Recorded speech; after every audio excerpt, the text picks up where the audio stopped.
Sometimes you have to realize that it's not about you. Sometimes you have to pray and understand that it's something to be said for humility. All the time, you got to know what you know, and you got to know what you don't know. And I know I don't know how to sing.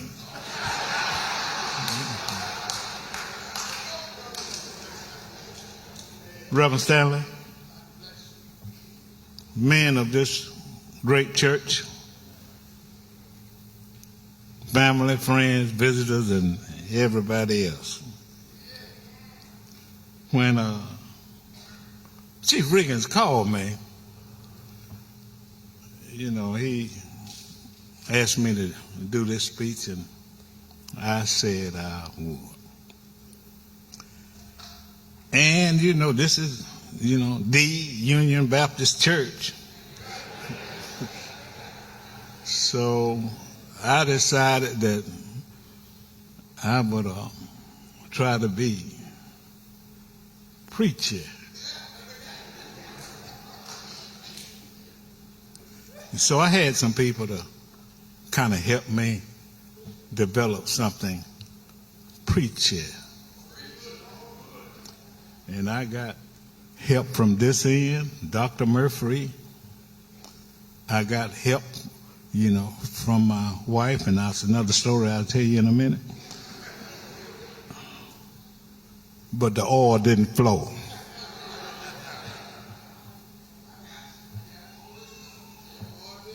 It didn't flow. Dr. Murphy sent me a speech with a lot of scripture in it. My wife tried hard. But something told me, say, it's enough self-made preachers out there. And we don't need Alex Habersham declaring himself and calling himself. So I said, well, I'm going to just talk from the heart. Matter of fact, I saw Reverend Stanley and Miss Deborah last night and some of the members of the church at the United Negro College Fund event, which was a phenomenal event. Over 1,000 people and over $215,000 were raised for the United Negro College Fund. And I was sitting there and I told him, I said, I'm going to take your job. I said, they're going to call me. I said, he said, you ain't got but 30 minutes.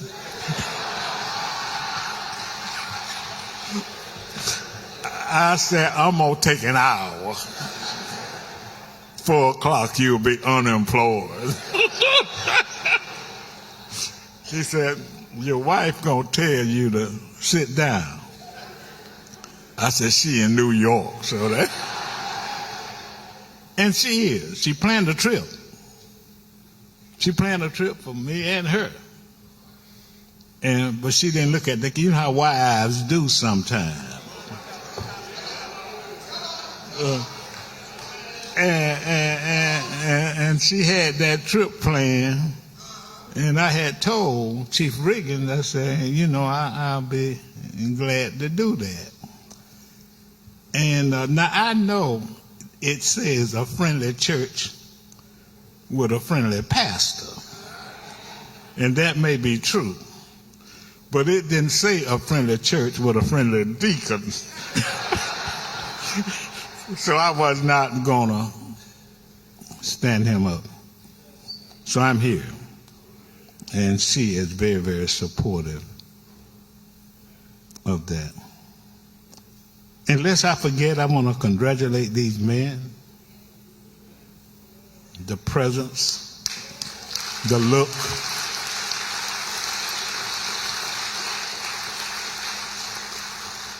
And the songs are outstanding.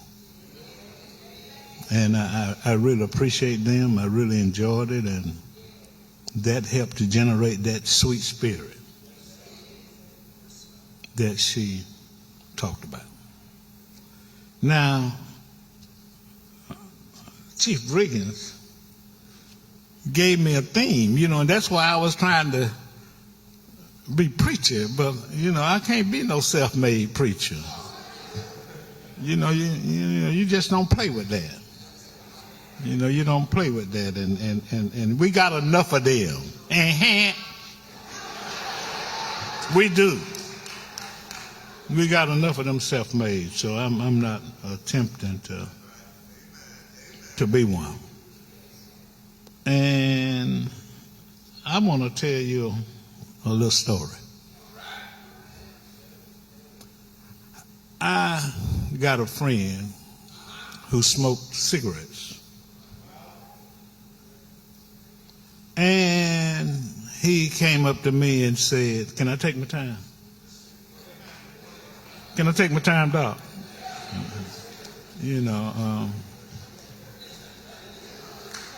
Thank you, Doc. Yeah. I tell you, I'm going to take an hour. He came up to me and he said, "You know something, AC?" I said, "Yeah." He said, "I'm going to quit smoking." I said, "Huh?" He said, "I'm going to quit smoking." I said, "Well, how long you been smoking, Harris?" He said, 40 years. I said, "How much you smoke?" He said, about 3 packs a day. So he took that pack of Newports and threw them across the parking lot. Said, "I'm going to quit." I said, "Whoa, bro." I said, "You going to get some help?" I said, "Are you going to get a patch so they can put that patch on your arm to shoot that nicotine in your body?" He said, "Nope." I said, "Well, you going to nickel red. You going to use the nickel red to shoot that nicotine in your body?" He says, "Nope." I said, I know. You're going to get a shot. Let them pop you in the buttocks one time. They help you out with that addiction." He said, "Nope." I said, "Well, you're going to go to a psychiatrist."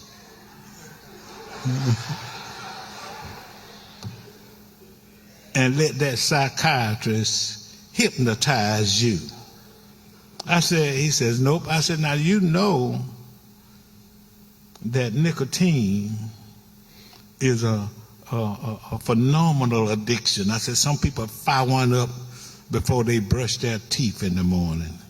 He said, "I know that, but I'm quitting." So I said, "You gonna quit with no help, man?" He said, "Yep." 3 packs a day for 40 years. He said, "Yep." So after throwing that pack of cigarettes across the parking lot, he worked for me. True story, y'all. I began to watch him. If he went outside, I'd run to the window, see if he's smoking. If he went to the bathroom, I'd run and see if I smell any smoke. About 2 weeks went by, 3 weeks went by, and I'm watching him, and doesn't seem to be smoking. After a month went by, I called his wife. I said, "Hey, Sam." She said, "Yeah." Says, "Harris smoking?" She said, "No." I said, "Go smell his clothes." She came back to the phone and said, "I don't smell anything." I said, "I got him. This rascal think he gonna quit smoking with no help, no Nicorette, no patch, no shot, and no hypnosis. He can't do that." So I said, hey man, I got one of my friends who smoked. I said, hey, I want you to come ride with me. I want you to get in the back seat. I put Harris in the front seat, told my friend in the back, we're going to ride over to the record shop, but when I crank up, I want you to fire one up. So he did. You know, I'm driving. The smoking quitter right here, the smoker in the back seat, and so the smoker fires one up.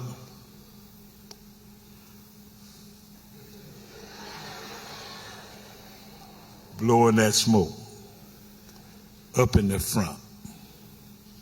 So Harris could smell it. So I know he gonna say, hey man, hit me up with one. So I'm driving and watching him. He didn't flinch. Act like wasn't no smoke in the car. Acted like he had never smoked in his life. We got back to the shop. Another month went by. I'm watching him. 40 years, 3 packs. No patch. No Nicorette. No hypnosis. And no shot. So I finally slid up to him. I said, hey man, how you do that? How you quit smoking like that? He looked at me, Rip, and said I had a made up mind.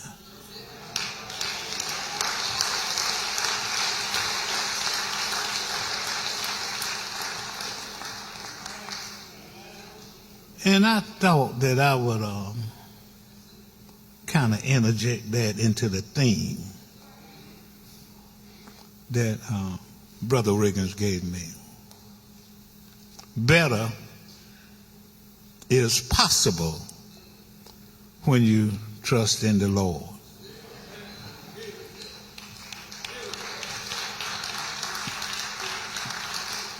But now let me tell you something. I'm going to say some stuff.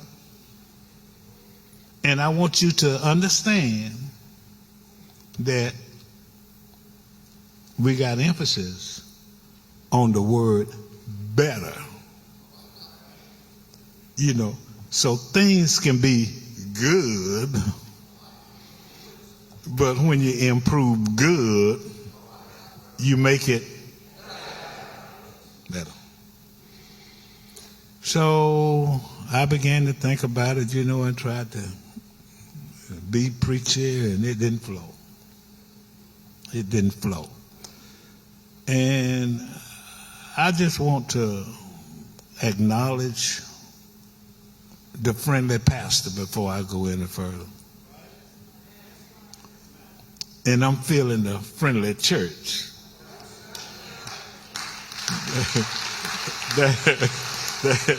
That's why I asked my good friend Wheeler to sing that song. So I want to talk about making responsibilities and actions better, because there are some things that are good and there are some things that are not good. I specifically want to address, see, better is possible when you trust in the Lord with a made-up mind. You know, it ain't automatic. You know, some people are under the impression, well, I'm going to trust God to get me a better job, and so I ain't going to go to work for 3 days. It don't work like that. Better is possible with a made-up mind. And you can couple that with God helps those who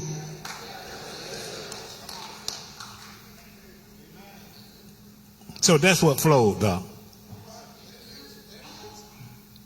That's what flowed. So I want to kind of delve into ways that we can do to make things better. And there's a need, there's a real need in today's society to make things better. Because in many instances and in many areas, they've gone from good to, somebody say it, bad or worse. But what we want to talk about is identify the responsibilities and the areas we can make things better with a made-up mind. And we need that made-up mind to do that. Now, I know that you got youth church with Reverend Burnett. You got the King I Am program, Reverend Antonio Odom and Ronald Boo Parker. You got the Passport, the Manhood with Deacon Riggins and Brother Thurman and Deacon Jude and Brother Darrell Williams and Ronald Boo Parker. You got Recovery Through Christ with Reverend James Hand.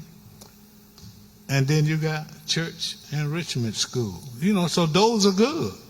Those are good, and they're a good thing. And all the other ministries are outstanding. You know, I saw them. But let me tell you something. He gave it to me. He used the word better. You know, so you just don't look at the status quo. You know, the concept is what can be done to make things better. And there are areas, and we need to be conscientious. We do, you know, particularly as brothers and sisters, as African Americans, we need to be very conscientious, ladies and gentlemen, about where things are, where the conditions are, and then lean heavily on the good Lord and trust Him to help to make things better and to change the directions that things are going. But there's an old saying that says, if it is to be, it's up to me. You know, and everybody has a responsibility to make things better in the areas that I'm going to mention.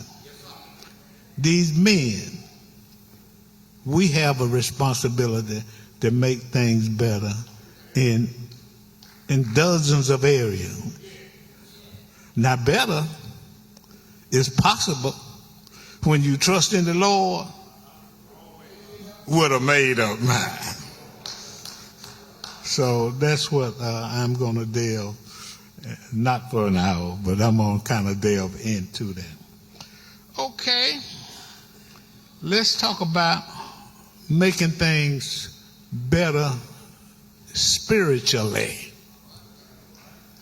It's a sweet spirit in this place, but we have not reached the epitome of spiritual betterment. And the reason I'm talking is because I'm trying to prick the conscientiousness of all of us, you know, to do better with a made-up mind. You don't need to be too comfortable, because we should not be too comfortable. So spiritually, we need to make things better. Even in those ministries, that are in the church and even in those ministries that are headed up by all of these men that are a part of union. It really is a crucial time, ladies and gentlemen. You can't take that lightly. It's a crucial time in the world. It's a crucial time in the country.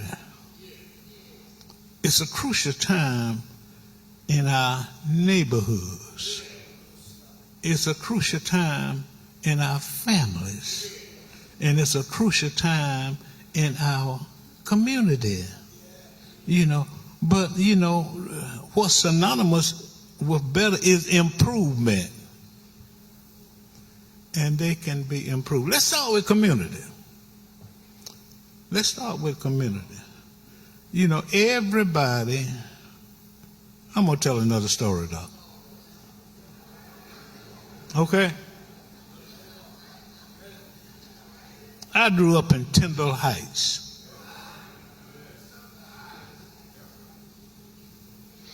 And when you grow up in public housing, that means you ain't got a lot of money.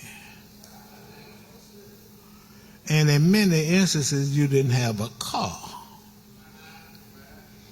And when you didn't have a car and wanted to get downtown, you had to walk or catch the bus. My mama and I caught the bus.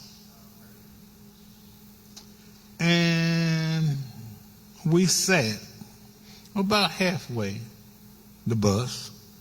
There was seats in the front, and there was some seats in the back. Well, my mama sits me down about midway the bus, and then this white man gets on the bus and looks at my mama. Now it's seats in the front and there's seats in the back. But he looks at my mama. And so my mama grabs me by the hand, the Plant Street bus, and moves me to the back of the bus.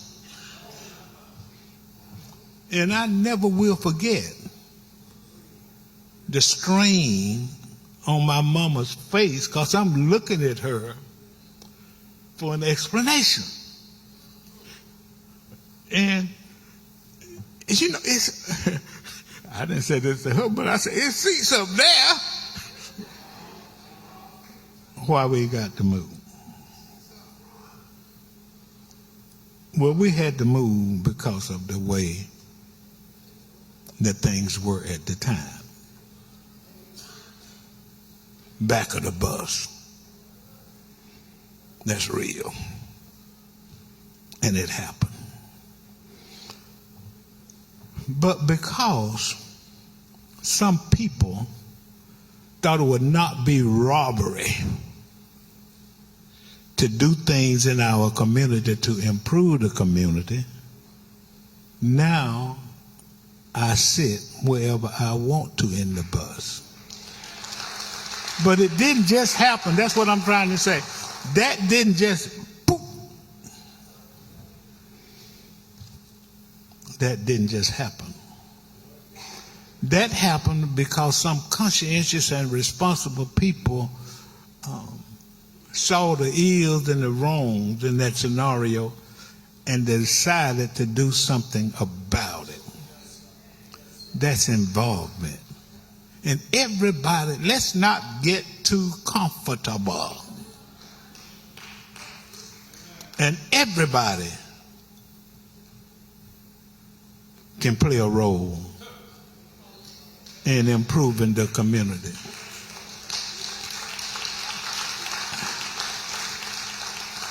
And the thing that bothers me, Doc, a lot of people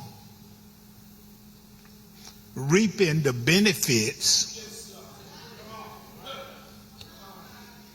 of these 4 little girls getting water hosed and the bus rides and getting killed and burn, and what a lot of us are reaping the benefits of the work of those other people, and we think it's about us. It ain't about us, y'all. It ain't about us. It ain't about us. It's about those people whose shoulders we are standing on, and we got a responsibility. You know, if we benefited from it, then we should be involved in the process of trying to make things better.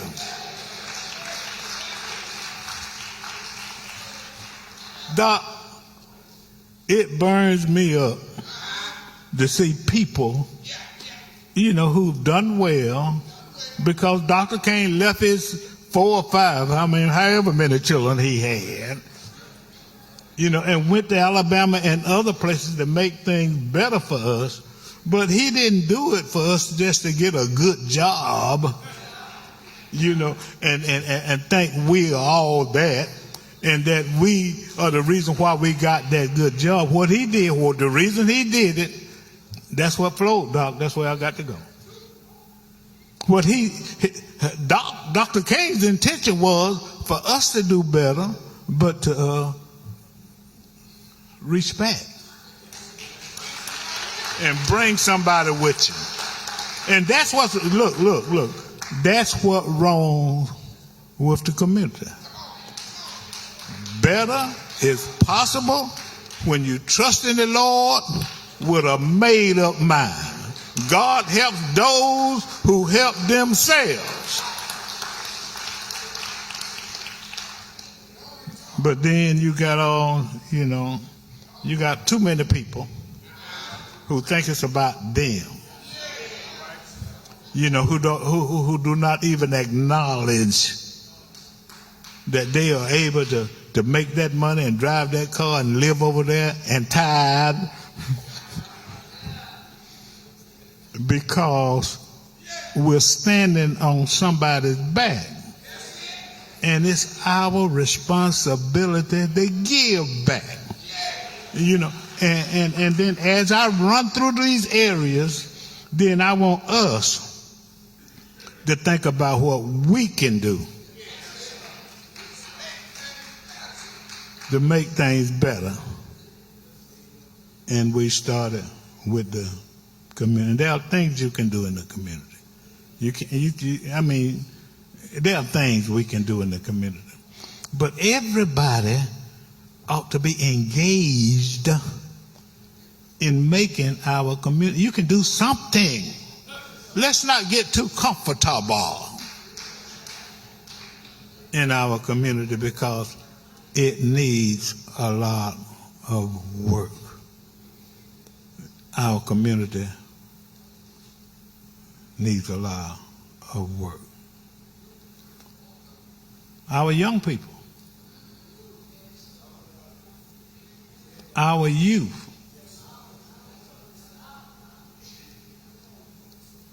need some help. Makes no sense. Bothers me. Something is missing.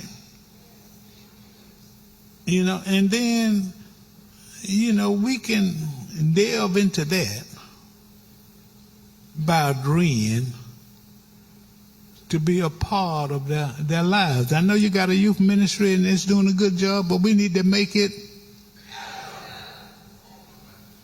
So, and what I'm trying to do is prick the conscientiousness of everybody. Everybody. You know, to see if we can't at least understand that we're standing on somebody's back, that we got all of these resources, all this intellect, and in some instances, you know, people like Brother Dumas, a lot of money, you know.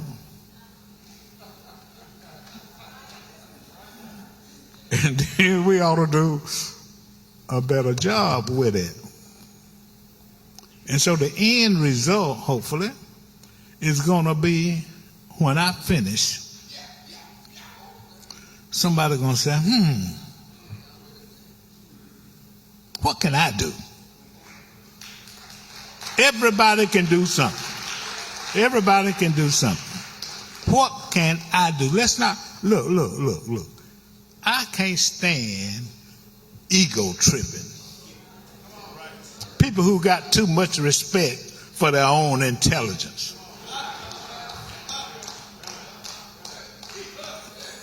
You know, and don't know that if they'd have lived 50, 55 years ago, they'd be driving a jalopy and riding on the back of the bus and working for the city for $1 an hour. Some things had to happen in order for our community to move and people be able to donate and pay enough money to be able to build this phenomenal facility. Something had to happen. You know, people had to be uplifted economically.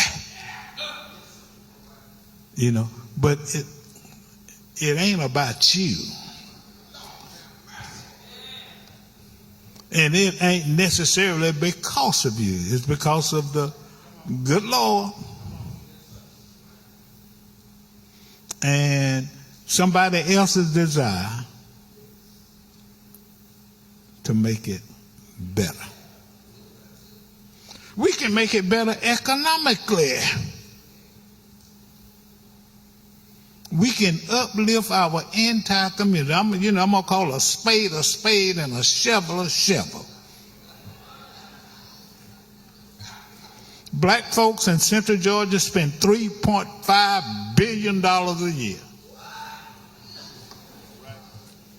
after taxes.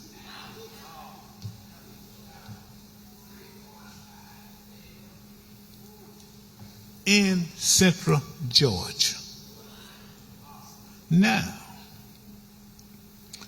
if we generate a degree of conscientiousness and say, well, I'm going to see if I can flow. You know, in other communities, a dollar stays maybe up to 19 days in some community. In our community, it doesn't even stay 1 day. Boom. So what can one do in that area to make things? Spend your money with some black businesses.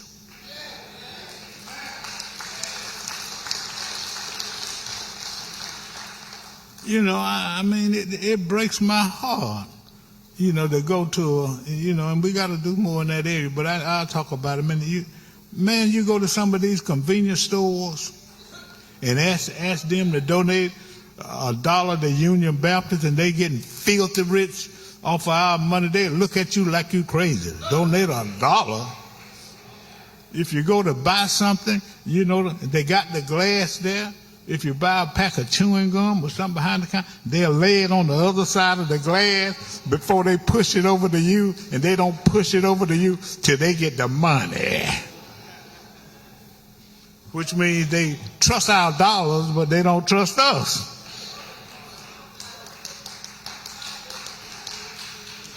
And we just have to have more conscientiousness as it relates to us individually, as it relates to what we can do in our community. Economically and spiritually. We can do better civically. You can participate in more than the church ministry. You got other community activities going on out there. You got non-profits that you can be a part of, neighborhood associations. I mean, good Lord looks at everything now. He looks at everything. And then, to whom much is given, much is required and much is expected. So I just want to think about doing better spiritually, doing better economically, and doing better civically. We can do better morally. Whoa. We can do better morally. So there are areas in our community, in our neighborhoods, in our church, in our family. Whoa, family. I can't proceed without mentioning that. This is Men's Day. We got a responsibility to provide and protect.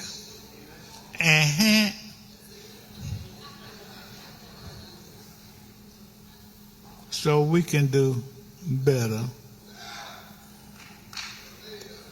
in our family. Better is possible when you trust in the Lord with a made-up mind. So that's basically what I want to say, Doc. That flowed. I tried real hard.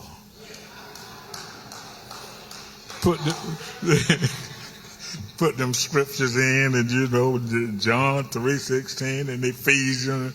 Man, that didn't flow with me, I'm telling you. That did not flow. But what does flow is that we can do better. And look. There's power in a made-up mind, because a made-up mind reflects commitment. I'm going to be more involved. I'm going to be more involved spiritually. I'm going to be more involved economically. I'm going to be more involved civically. I'm going to be more involved with my community. I'm going to help somebody. I'm going to see what I can do about the youth in our community. I'm going to join a nonprofit, the Boys and Girls Club, or help somebody. And we all have a responsibility to do something better and to be involved. And even though you be Ronald Boo Parker, I know his name on here a lot, but that ain't enough. He can do better. You can do better. You can do better. You can do better. You can do better. You can do more. You can do more. You can do more. And you can do more. So I want you to leave here this evening. And when you bless that fried chicken,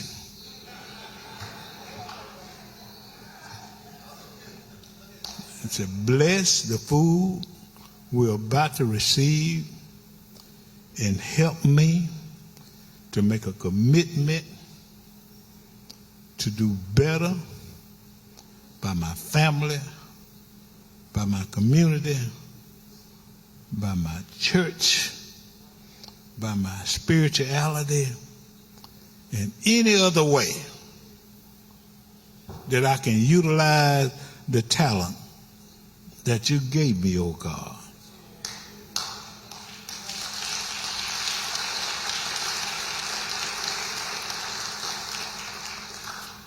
To make the community better. Better is possible when you trust in the Lord with a made-up mind. But it ain't just the trust that's needed, because God helps those who help themselves, and we ought to help ourselves to make things better.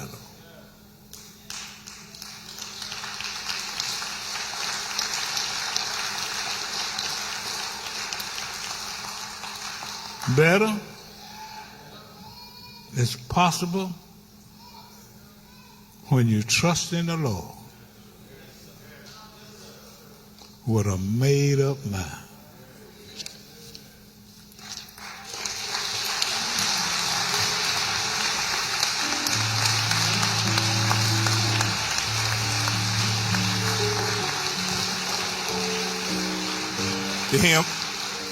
The hymn writer said, I heard the voice of Jesus say, "Come unto me and rest." He went on and said, "Lay down, thy weary one, lay down, thy head upon thy breast.